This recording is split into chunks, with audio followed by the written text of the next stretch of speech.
Bem, meus amigos e minhas amigas, estou em casa hoje recebendo uma visita muito especial que veio para cá a meu convite.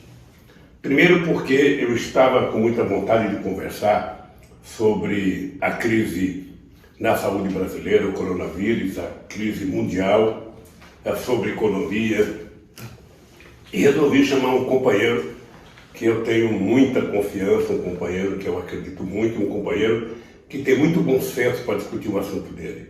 Ele veio aqui em casa agora para entrar, tem que tirar o sapato, entra só de meia, nós estamos a 1,5 metros de tanto, eu peguei uma fita métrica para medir a nossa distância agora, portanto nós estamos tentando conversar aqui, tomando todas as precauções recomendadas pelo pessoal da saúde e pelo pessoal que cuida da ciência do nosso país. Haddad, nós estamos vivendo vários problemas de uma só vez. O que me assustou, sobretudo ontem à noite, foi o comportamento do presidente da República. Eu sei que a crise é grave, o coronavírus é uma coisa muito delicada, já atingiu todos os países do mundo. Certamente, há 3 meses atrás, tinha gente que não acreditava que fosse possível sair da China e chegar ao Brasil. Já chegou em quase todos os países do mundo. E agora o que nós precisamos é tomar atitude para que não atinja muita gente, que não mate muita gente no Brasil. Nós vamos salvar o maior número de vidas possíveis e para salvar as vidas a gente vai ter que diminuir as pessoas infectadas. E para diminuir as pessoas infectadas, nós vamos ter que ter uma precaução, o confinamento, ou sabe, manter as pessoas sozinhas. E eu fiquei assustado porque o papel de um governante é tentar orientar a sociedade. É tentar orientar baseado em informações científicas, ou seja, o presidente tem o Ministério da Saúde, que tem presidente de várias instituições que cuidam da saúde, que tem vários institutos de pesquisa, que tem muita gente importante nessa área e que tem dado uma determinada orientação. Para minha surpresa, o presidente ontem aparece na televisão, de forma intempestiva, fazendo uma guerra política contra a sociedade brasileira, contra governadores, contra prefeitos, que estão tentando acatar as orientações dadas pelo próprio Ministério da Saúde, subordinado ao presidente da República. E eu fico imaginando se é esse o papel de um presidente da República, ou seja, seria mais correto que ele tivesse convocado uma reunião com os governadores de estados, com os secretários da saúde, juntado o seu ministério, dado uma orientação única para que o Brasil pudesse agir de forma coesa a nível nacional. Seria importante que, junto com essa resposta na saúde, a gente desse uma orientação de como a gente vai manter as pessoas, sabe, isoladas e preparadas e precavidas para não pegar o vírus. Eu queria te fazer uma pergunta e depois eu quero fazer um comentário. Como é que você viu o pronunciamento do presidente da República ontem? A quem ele falou? Com que interesse ele falou? Qual era a preocupação do presidente naquele instante? Porque a mim parecia uma preocupação eminentemente política e eleitoral. Ou seja, ele não está pensando no povo brasileiro, não está pensando no coronavírus, ele está pensando nele. Então eu queria saber como é que você interpretou. Bom, presidente, em primeiro lugar, eu queria agradecer o convite para estar aqui com o senhor, conversando sobre um problema nacional de tanta importância, é uma crise que nós vamos ter que superar juntos. Eu fico preocupado com o comportamento errático do presidente, né? Eu vou fazer menção a uma decisão que ele tomou domingo à noite e que ele teve que revogar na segunda-feira à tarde. Ou seja, uma decisão que não durou 24 horas. Aí já na segunda-feira de manhã já estava revogando. Pois é. Ou seja, no domingo ele toma a decisão de que os empresários poderiam parar de pagar salário por 4 meses, sem que o governo dissesse para os trabalhadores em geral como iam sobreviver nesse período. Dada a comoção que a decisão causou no país, ele foi obrigado a revogar uma medida provisória que ele próprio tinha assinado na véspera. Ele tinha feito uma reunião com os governadores E o Brasil todo saudou o fato dele ter finalmente feito por teleconferência uma reunião com os governadores, da qual os próprios governadores saíram um pouco mais tranquilizados. O pronunciamento acirra os ânimos contra governadores e prefeitos, também em menos de 24 horas. Então, o que eu gostaria até de ouvir o senhor falar, o senhor enfrentou uma crise a maior do pós-guerra em 2008. O Brasil sofreu em 2009 e em 2010 foi dos países que mais cresceu no mundo, apenas um ano depois da crise. É óbvio que é uma crise de natureza diferente da atual. A crise de 2008 é uma crise eminentemente financeira, gerada pelos bancos, que especularam no mercado de crédito, no mercado acionário, no mercado de imobiliário, né? E o senhor criticou a maneira como especularam, mas foi para a TV e coordenou as ações nacionalmente e internacionalmente. O senhor liderava, tinha um papel de líder, tanto no G20, quanto nos BRICS, quanto aqui no Mercosul, na Unasul, e nós conseguimos sair em 2010 gerando emprego, gerando renda, com mais crescimento, com mais bem-estar. Repito, é uma crise diferente a que nós estamos vivendo hoje, que começou como uma crise sanitária, mas que pode afetar a economia se nós não soubermos caminhar, transitar por ela. Então eu queria perguntar ao senhor, eu queria que o senhor comentasse, na condição de chefe de Estado, em 2008, quando a crise se abateu, e todo mundo dizia que ia arrebentar o Brasil, né? O senhor teve a maturidade de conduzir o país para fora daquela crise. Como é que o senhor vê esses movimentos erráticos de quem deveria estar liderando o país e coordenando as ações? Quer dizer, num dia diz uma coisa, no dia seguinte se desmente, e assim nós estamos nos atropelando, né, por falta de uma liderança sóbria, né, que tenha autoridade junto a governadores, prefeitos, autoridades sanitárias, junto a chefes de estados de outros países, junto à Organização Mundial da Saúde, que emitiu nota hoje, dizendo que o Bolsonaro está equivocado, que não é assim que se deve proceder, vai faltar UTI para quem estiver doente. Então, eu queria que o senhor passasse mais do que as decisões que um governante tem que tomar, mas a metodologia de tomada de decisão, o procedimento pelo qual o senhor se informou sobre a crise de 2008 e como o senhor liderou a saída da crise. O Haddad, o problema é que o presidente Bolsonaro, ele nunca fez questão de pensar em todos. Ele foi eleito pensando numa parcela da sociedade e ele tenta governar dando resposta a uma pequena parcela da sociedade que é minoritária, sempre com um discurso raivoso contra aqueles que pensam diferente deles. Esse é o problema do presidente Bolsonaro. Ou seja, um presidente da República, ele tem uma disputa durante o processo eleitoral, acabou as eleições, o cidadão ganhou as eleições, ele vai governar para todos. Ele vai governar para os adversários e para os aliados, para os ricos e para os pobres, ou seja, fazendo as suas escolhas preferenciais para que o Estado atenda aqueles que mais necessitam do papel do Estado. Esse deve ser o papel de um presidente da República. O Bolsonaro nunca se preocupou com isso. Eu lembro que na crise de 2008, que era uma crise diferente dessa, eu conversei com muita gente para que a gente pudesse tomar atitudes que fossem atitudes de consenso. Eu não esqueço nunca uma pesquisa que saiu publicada na imprensa brasileira, dizendo que o comércio mundial ia diminuir muito, que no Brasil também as pessoas não estavam comprando, porque as pessoas estavam com medo de ficar endividadas e não poderem pagar. Eu então acertei com o Frank Martins, conversei com vários ministros da área econômica e resolvi fazer um pronunciamento na televisão, mostrando a gravidade da crise econômica, a gravidade do que poderia acontecer se as pessoas se endividassem demais, mas ao mesmo tempo a gravidade que poderia acontecer se as pessoas parassem de comprar, que era importante que as pessoas comprassem, que se endividassem apenas de acordo com aquilo que poderiam pagar, para a economia voltar a funcionar. Foi a primeira vez que a classe B e C compraram mais do que a classe A e B.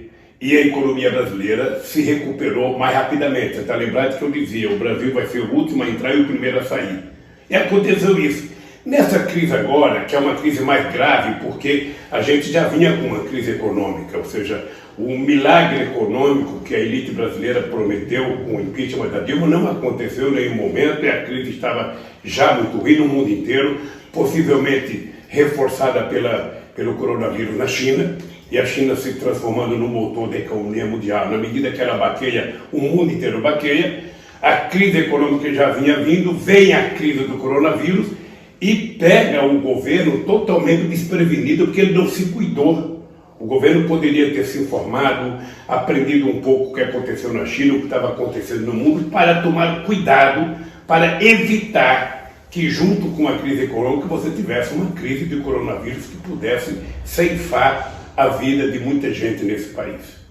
Pois bem, o descuidado do governo em cuidar da crise, ou seja, o governo deveria ter feito as reuniões com todos os especialistas brasileiros, eles poderiam ter chamado os cientistas para conversar, os pesquisadores, os governadores, as lideranças partidárias no Congresso Nacional, o presidente da Câmara, o presidente do Senado, ou seja, o presidente não é obrigado a saber de tudo, ele não é obrigado a dar conta de resolver todos os problemas.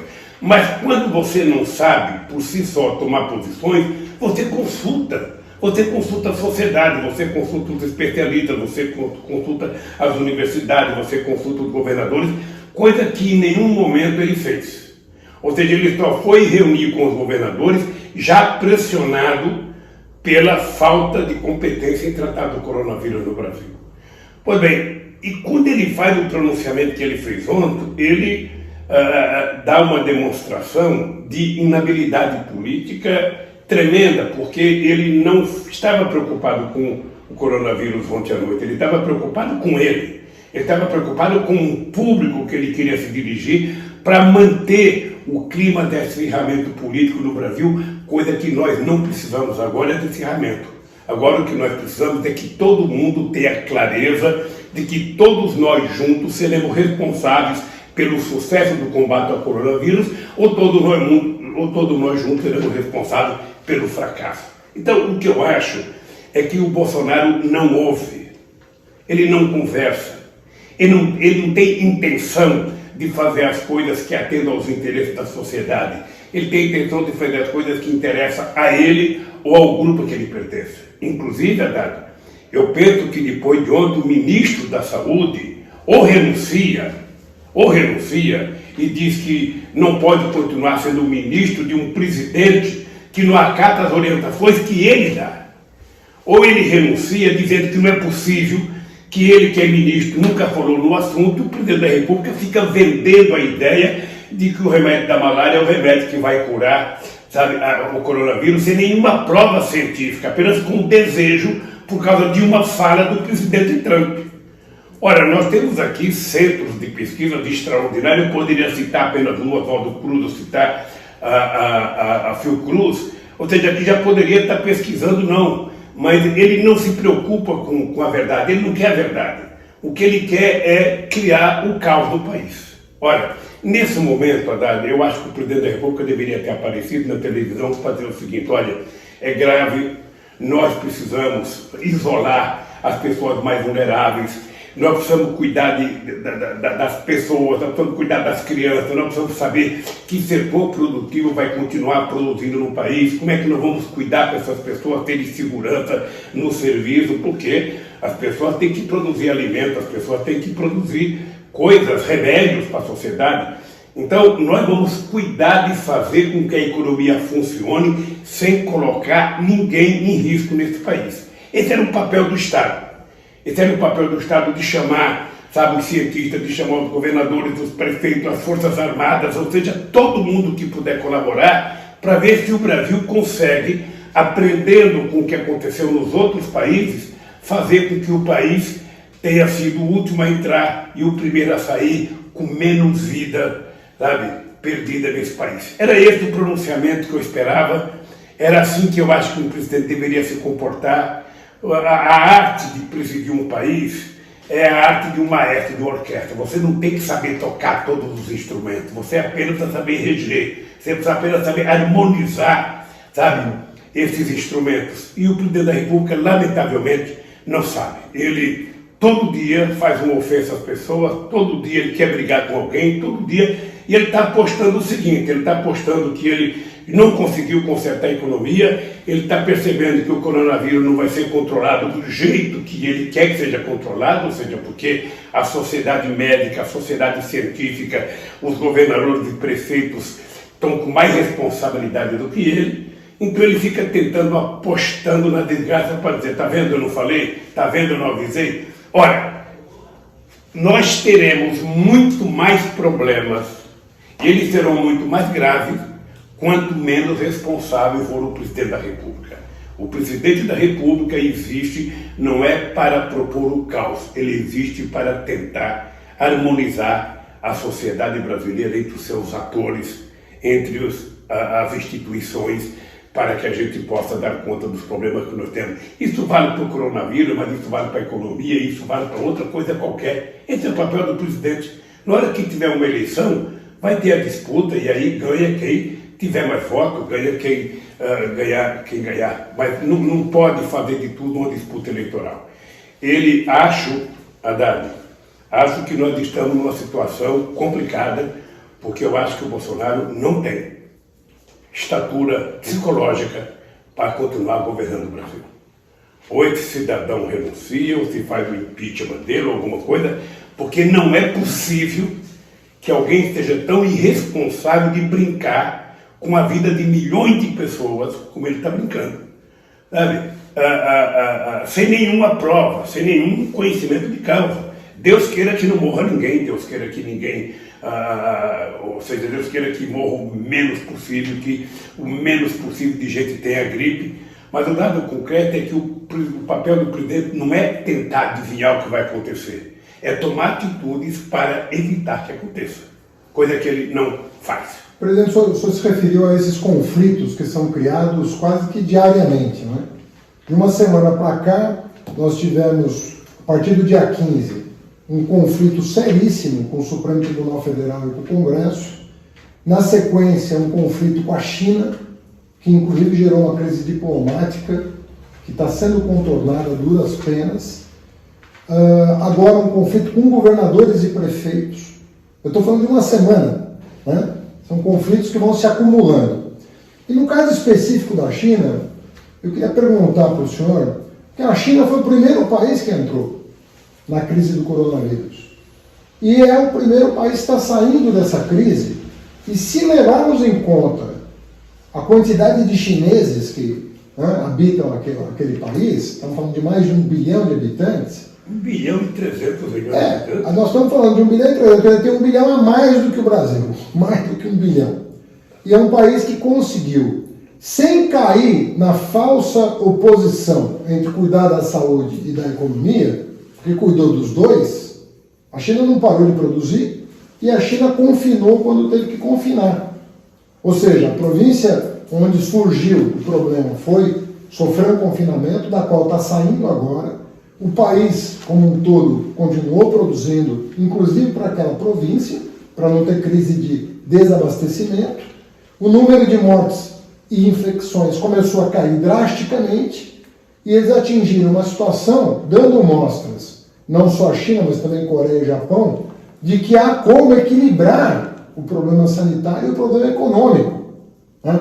Os países que se descuidaram do problema sanitário estão sendo obrigados pelo desdobramento da crise de saúde a tomar medidas muito mais drásticas do que foram tomadas na China. E agora você está com os dois problemas, o problema econômico e o problema, né, da aumento exponencial de casos. Parece que os últimos dados sobre a economia americana revelam também que o número de casos está explodindo em função da falta de liderança do Trump em tomar as medidas cabíveis tempestivamente, ou seja, na hora certa. Porque tem um problema de tempo, essa gestão de tempo, como você atua. O senhor não acha que a gente deveria estar prestando atenção nos países que enfrentaram de maneira exitosa o problema e sabendo operar a gestão da economia com a gestão da saúde para minimizar tanto os danos daqueles que têm saúde para trabalhar, mas não podem ser vetores de transmissão do vírus, com aqueles que são mais vulneráveis e não podem ter contato nesse momento, correndo risco ou por doenças prévias ou pela idade de estarem em condições de vulnerabilidade. Haddad, eu acho que a China ela teve um comportamento exemplar. Porque quando aconteceu o problema no estado que tinha 12 milhões de habitantes, o governo chinês não vacilou em isolar aquela região do restante da China para tentar evitar que o vírus chegasse na mesma proporção em outra cidade. E conseguiu. Veja, é verdade que foi o primeiro país a ter o coronavírus e foi o primeiro país a dar uma resposta positiva no combate ao coronavírus. Tanto é que hoje eles estão tentando ajudar vários países do mundo, estão se oferecendo para vender produtos ou para doar produtos para outros países. O Brasil deveria pegar isso como exemplo.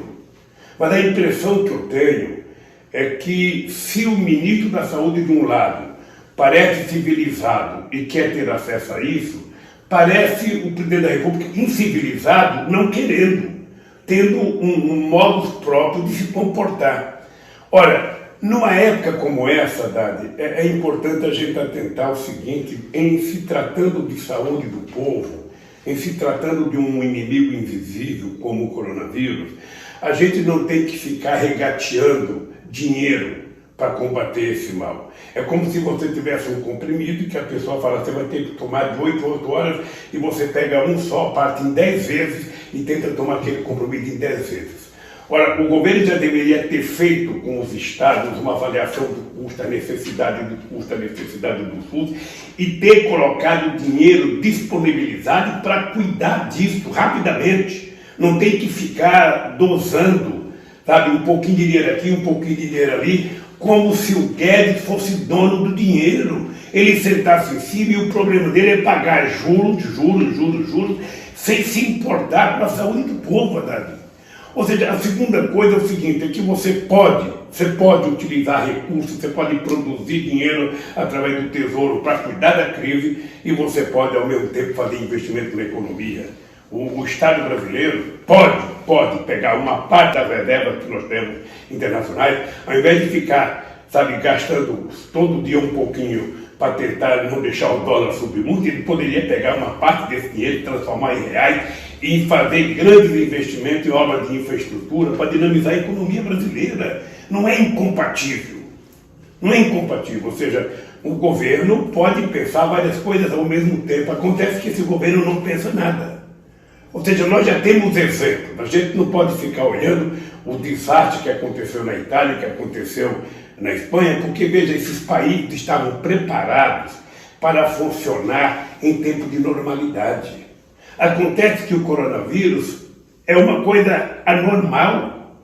Ou seja, então o governo tem uma emenda 95 que limita o teto de gasto, ou seja, isso era para o tempo da loucura dele, do golpe da Dilma. Não existe mais possibilidade de você ficar limitando os gastos, que já não são mais gastos, são investimento no ser humano, para evitar que as pessoas sejam acometidas do coronavírus e morram. Isso é que está em jogo. Então, o governo precisa parar de ser pequeno, o ministro da Economia precisa parar de ser pequeno. Aliás, ele anda meio desaparecido, porque me parece que ele não está levando em conta que a coisa mais sagrada que uma nação tem é o seu povo. E se o povo sobreviver, a gente vai discutir a dívida, a gente vai discutir a recuperação da economia, a gente vai discutir produção, a gente vai discutir salário, vai discutir renda, mas o povo tem que sobreviver. Esse é o primeiro cuidado do governo. E, obviamente, que, junto com isso, nós temos que pensar como organizar os setores da sociedade que precisam continuar produzindo. Como organizar? Por exemplo, o pessoal da segurança pública, o pessoal da saúde, o pessoal que trabalha com alimento, que produz alimento, o pessoal que produz remédio. Ou seja, tem vários setores da sociedade que precisam continuar funcionando, e nós temos que dar condições dessas pessoas terem segurança. Eu vou precisar pegar um ônibus, esse ônibus tem que estar bem higienizado, esse ônibus tem que ter gel para passar, tem que ter gel para passar no corrimão para mim não pegar, esse ônibus não pode estar lotado, as pessoas têm que estar com uma certa distância. Tudo isso é possível fazer se você tiver como objetivo principal salvar vidas. Se você tiver como objetivo principal apenas fazer política, fazer discurso, ou ficar pensando em 2022, realmente as coisas não vão para lugar nenhum. Haddad, sinceramente, eu acho triste falar isso, porque eu já fui presidente da República e eu sei o quanto é difícil você estar naquela cadeira, você tem que tomar posições. A forma mais fácil de você não errar é você consultar, é você ouvir, é você conversar, é você ouvir pessoas, ou seja, quantas vezes, Haddad, eu pegava o telefone para ligar, sabe, para pessoas que eu nem conhecia, mas pessoas que eu sabia que tinha informações, para empresário, para médico, sabe, é uma coisa boa, sabe, ouvir o sindicato, veja, como é que ele manda uma medida provisória no domingo à noite? Você quer que eu diga o que aconteceu de verdade? Ele não sabia da medida provisória. Aquela medida provisória foi a CNI que levou um documento para o Guedes fez a medida provisória, levou para ele não leu, assinou e só foi descobrir a bobagem que tinha feito no dia seguinte. E aí veio o Guedes dizer que foi um erro de redação. Não, aquilo foi, sabe, foi a submissão do Guedes à CNI. Aliás, eu acho que o movimento sindical deveria partir para cima da CNI, como é que ela tem a coragem, num momento de crise como esse, tentar dar um passa-moleque nos trabalhadores e fazê-los trabalhar e fazê-los ficar 4 meses sem receber salário. Então, nada que esse governo faz, sabe, é de graça. Tudo me parece que é feito, sabe, com um único objetivo: atender aos interesses maquiavélicos do presidente da República, porque ele não pensa no Brasil. Mas, presidente, até para quem está nos ouvindo ter clareza, como não tem remédio, não tem vacina, todos os sanitaristas, todos os médicos epidemiologistas estão dizendo o seguinte: por que você tem que achatar a curva de transmissão? Ou seja, jogar com o tempo. Porque você não tem equipamento de saúde suficiente para atender todo mundo que vai precisar de respirador, que vai precisar de UTI. E aí, o governo passa uma imagem equivocada para a sociedade, dizendo o seguinte: olha, no mundo só morre velho. No mundo só morre velho ou doente se os que estão saudáveis tiverem tratamento. Porque uma pessoa de 20 anos, de 30 anos, se ela não tiver o respirador na hora certa, por mais saúde que ela tenha, ela também vai morrer. Então não é verdade que o atleta... Por que o Japão adiou as Olimpíadas? Não é verdade que as pessoas... Eles podiam falar o seguinte: olha, só vem para o Japão quem tiver menos de 50 anos, menos de 40 anos. Não tem nenhum atleta. Pouquíssimos atletas têm mais do que isso. Só o Bolsonaro. Só o Bolsonaro que disse ontem que, apesar de ser atleta... Ou seja, o que eu queria perguntar é o seguinte: nós sabemos do coronavírus pelo menos desde dezembro. Na verdade, desde novembro. Nós sabemos do coronavírus. De lá para cá, o governo brasileiro teve 4 meses de vantagem sobre o governo chinês, 3 meses de vantagem sobre o governo coreano, 3 meses de vantagem sobre o governo japonês, 2 meses de vantagem sobre os governos da Europa. E nós não começamos a tomar providências até hoje. Não é providência de dizer, vamos para a rua e vamos ver o que dá. Providência séria de fazer com que as pessoas que forem infectadas tenham chance de sobreviver ao vírus, que não tem uma letalidade tão alta se houver tratamento, se a pessoa receber o tratamento adequado. Aí a letalidade é baixa, mas sem tratamento, nós não sabemos qual o tamanho da letalidade. Imagina se isso invade as comunidades pobres das favelas, do interior do país onde não há leito de UTI, como é que isso vai ser? Então, o que eu perguntaria para o senhor, eu queria que o senhor comentasse, é o seguinte: o senhor falou, bom, a China começou na frente, mas isso é uma desvantagem começar primeiro. Você não sabe com o que você está lidando. O senhor imagina que nós desperdiçamos um tempo, mas ainda temos condição de, se o governo tomar as rédeas do processo com responsabilidade, superar essa situação? Ou o senhor é mais pessimista em relação ao que nos aguarda? Eu sou pessimista com relação ao que nos aguarda, porque nós perdemos tempo demais. Nós não fizemos a lição de casa que deveríamos ter feito desde o começo. Possivelmente por conta da compreensão do presidente de que isso é uma gripezinha, que ele é atleta e que, sabe, não vai acontecer. se ele tivesse agido com responsabilidade, se tivesse liberado os recursos no tempo certo, se tivesse orientado através do Ministério da Saúde os estados e os municípios a fazer as coisas corretas, quem sabe a gente já tivesse máscara, quem sabe a gente já tivesse respirador, quem sabe a gente já tivesse feito o teste em todo mundo. Sabe? Quem sabe já tivesse feito milhões de testes. Ou seja, entretanto, como eles brincaram achando que a China é longe, não vai chegar no Brasil, é um vírus chinês, não vai chegar no Brasil, ou seja, sabe, ele deve entender que a Terra é plana, portanto, sabe, era mais difícil de chegar aqui. Bom, o dado concreto é que chegou. Ora, o que eu acho? A gente não tem que ficar lamentando, a gente tem que trabalhar mais. Tem que trabalhar mais. Eu estou vendo os governadores se dedicarem, todos os governadores do Sul, do Sudeste, do Nordeste, estão todos tentando fazer aquilo, porque ninguém quer carregar nas costas a responsabilidade pelo desastre, sabe, que mata milhares e milhares de pessoas. Então, eu acho importante os governadores continuarem assim, os prefeitos continuarem assim, e o presidente da República tomar juízo, ou o Congresso fazer com que as coisas aconteçam. A minha opinião, eu volto a repetir, sabe, nós temos um povo ordeiro, nós temos um povo que tem problema, o povo não tem salário, por isso é que nós decidimos que o Estado deveria garantir uma renda mínima que fosse igual a um salário mínimo para todo mundo, para a gente atravessar esse maremoto que está acontecendo. Ou seja, eu conheço histórias na Segunda Guerra Mundial de pessoas que ficavam dias e dias sem ter o que comer, dias e dias. Nós não precisamos disso. Nós temos quem produzir, precisamos organizar a produção, precisamos organizar a distribuição e precisamos organizar, sabe, para que as pessoas possam receber o mínimo necessário para continuar comendo as calorias e as proteínas necessárias. Mesmo aí você tem uma escala preferencial. Você tem as pessoas mais vulneráveis, você tem as pessoas mais pobres, as pessoas que estão desempregadas, você tem os trabalhadores autônomos, você tem o pessoal que trabalha em aplicativos. Toda essa gente mais vulnerável tem que receber do Estado a garantia de que, olha, você não vai faltar o pão para você tomar café, não vai faltar o teu almoço, não vai faltar a tua janta. Você não vai ter, sabe, como é que fala, excesso de comida, mas as proteínas e as calorias necessárias você vai ter. Sabe, isso em época de guerra nós temos que fazer isso. Sabe, não tem que ter limite de pensar o que eu vou investir, ou seja, nós temos que investir. Veja que eu não estou utilizando a palavra gasto, eu estou utilizando a palavra investir, porque nós estamos tratando de vida.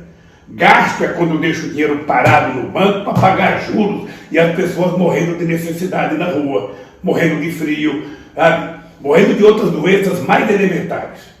Então, Haddad, o que eu penso é isso, olha, eu penso que o Bolsonaro chegou ao limite da compreensão das pessoas mais compreensíveis do país.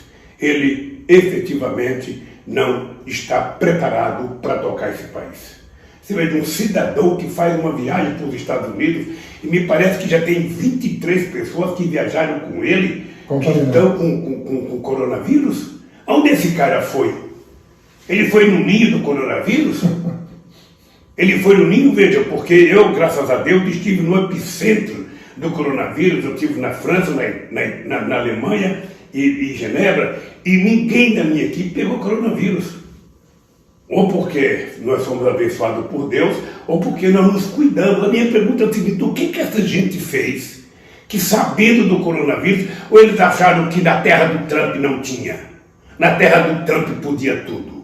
E nós estamos vendo agora que os Estados Unidos podem se transformar logo, logo no epicentro do coronavírus por irresponsabilidade do presidente Trump, que tentou transformar o coronavírus numa guerra contra a China. Então, Haddad, não há espaço para brincadeira, não há espaço para brincar com a democracia, não há espaço para desrespeitar a sociedade.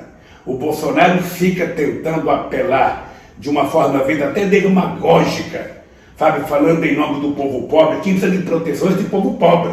E o Estado tem recursos e pode produzir recursos para que a gente garanta, em tempo de guerra, que essas pessoas tenham tranquilidade, possam trabalhar, aqueles que precisarem trabalhar com muita tranquilidade, mas possam cuidar da sua família com muito respeito e com muito carinho, porque todos nós queremos estar vivos para recuperar a democracia no nosso país. Haddad, você sabe que eu, desde que votei da Alemanha, amanhã fazem 14 dias, eu não saí de casa com a Janja. Ou seja, eu conversei com o Davi Wip, conversei com o Dr. Calil, conversei com o Padilha e falaram, olha Lula, não é importante você fazer o teste, porque se você não tem nenhum sinal, sabe, não precisa fazer. Então eu resolvi ficar em casa. Eu resolvi ficar em casa de quarentena, não saí, não vi minha netinha que nasceu, eu tenho a netinha que nasceu, a Letícia, nasceu quando eu viajei para a França, eu não vi ela, não vi o Luiz Cláudio, não vi minha nora, não vi nenhum filho meu até agora, porque eu acho que é uma das formas que eu posso contribuir para combater com o coronavírus. Agora que vai completar 15 dias, eu vou voltar a falar com os médicos, vou perguntar o que eu faço agora. A verdade é que eu tenho 74 anos, eu me sinto bem, eu me acho saudável, mas a gente não brinca com doença. Claro. Esse vírus não tem amigo, esse vírus só tem, sabe, gente que ele quer derrotar. E eu resolvi lutar, e uma das formas que eu tenho de lutar é me preparar, é me precaver.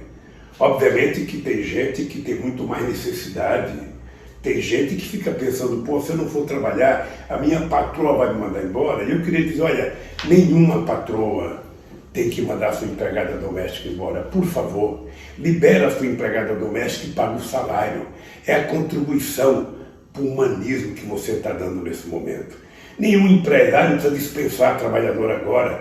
Todo mundo sabe que é possível dar férias coletivas de 30 dias. Vamos deixar as pessoas em casa e vamos ver o que vai acontecer. E depois a gente toma novas medidas. E o presidente da República, ao invés de ter a necessidade de falar bobagem todo dia, ele, pelo amor de Deus, seja responsável, converse com as pessoas, discuta com o Congresso, discuta com os governadores, com serenidade, discuta com o movimento social com muita serenidade, sem querer saber quem tem razão ou não. Ou seja, na conversa que você vai saber quem é que pode ter a melhor proposta e o que a gente pode fazer. Vamos colher o resultado de salvar vidas para todo mundo, para todo mundo. Ou seja, eu acho que é isso que nós estamos precisando. Eu tenho dito já há algum tempo que é o seguinte, nós precisamos recuperar o humanismo. Nós precisamos recuperar a ideia da solidariedade. Nós precisamos recuperar a ideia, sabe, de que nós temos que estender a mão um para os outros, porque nesse momento todo mundo precisa de apoio de todo mundo. Sabe? Não pode uma pessoa querer ir no supermercado e comprar tudo que tem lá, deixando os outros sem nada. Tem gente que está comprando papel higiênico para o ano inteiro, sabe? Tem gente que está comprando coisas para o ano inteiro. Isso é uma bobagem. Nós temos que nos respeitar. Nós temos que saber que atrás de nós tem uma outra pessoa que é ser humano, que precisa das mesmas coisas que nós. Então vamos repartir de forma solidária, sabe, nesse momento difícil. Eu penso que é isso que a gente deveria fazer nesse momento e acho que o Congresso Nacional, os partidos políticos, a sociedade precisa dar um jeito no Bolsonaro. O Bolsonaro não pode continuar governando esse país do jeito que vem governando, disseminando a discórdia, o ódio, a mentira e governando com fake news, mentindo. Outro dia eu vi no jornal que o Trump chega a contar em média 12 mentiras por dia no Twitter dele. Olha, como é que é possível alguém ser presidente de um país e passar a contar mentira o tempo inteiro? Então o Brasil está precisando de muito juízo, de muita solidariedade, de muita compreensão e de muita solidariedade. É isso. E sinceramente, eu só espero que o presidente Bolsonaro faça, sabe, aquilo que é o papel dele fazer como presidente, governar esse país.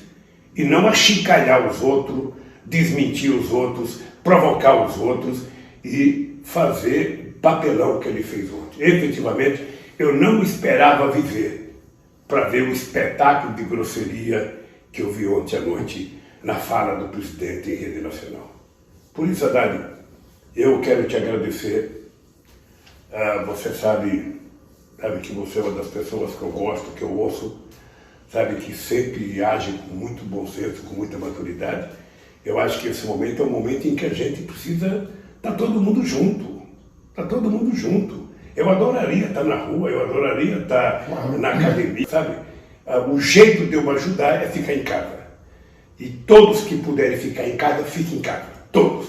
Aquele que precisa trabalhar, nós temos que nos certificar que garantia essa pessoa vai ter de poder se locomover até o trabalho em segurança e de poder produzir em segurança, porque as pessoas vão precisar comer, vão precisar andar de transporte e nós precisamos dar garantia a essa gente. É por isso que eu te agradeço, Davi. Presidente, eu queria só terminar também lembrando a maneira como o senhor conduziu. Sempre gosto de lembrar, porque nessas horas difíceis é que você vê quem é a pessoa que está preparada para governar o país. Crise você não empurra para o colo do outro. Quando você está num cargo público, crise você assume com responsabilidade e capacidade de gestão. Crise, o homem público não empurra para o outro. Nem o governador pode empurrar para o presidente, nem o presidente empurrar para o governador. Ou se trabalha junto, para sairmos dessa todos juntos e saudáveis, ou esses homens não estão à altura dos cargos que assumiram. Infelizmente, é isso que está se demonstrando pelo comportamento deles até ontem. Nós todos esperamos que eles se imbuam da responsabilidade que assumiram e conduzam o país com a ajuda de todos para a gente superar essa situação. Parabéns, Lula, por todo... Eu acho que mais uma coisa importante é o seguinte, era que o Congresso Nacional, através da liderança dos partidos políticos, chamasse o Ministério da Saúde ao Congresso Nacional para ele dar uma explicação do comportamento do presidente. Porque ou o presidente está errado ou ele está errado. Não é possível chamar o presidente da Anvisa. Que história é essa do remédio que está sendo testado e que já está salvando vida, que disse o Bolsonaro? Que história que é essa? Aonde é que está sendo pesquisado? Qual laboratório? Ou será que nós seremos retransmissores das invenções do Trump? Sabe? Então, eu acho que é isso que precisa ser feito. E, ao mesmo tempo, os partidos políticos, não apenas os partidos de esquerda, os partidos políticos todos no Congresso Nacional, aqueles que não são as seclas do Bolsonaro, começar a discutir muito seriamente, sabe, o que vai acontecer com o Bolsonaro. Olha, presidente, saúde para todos nós.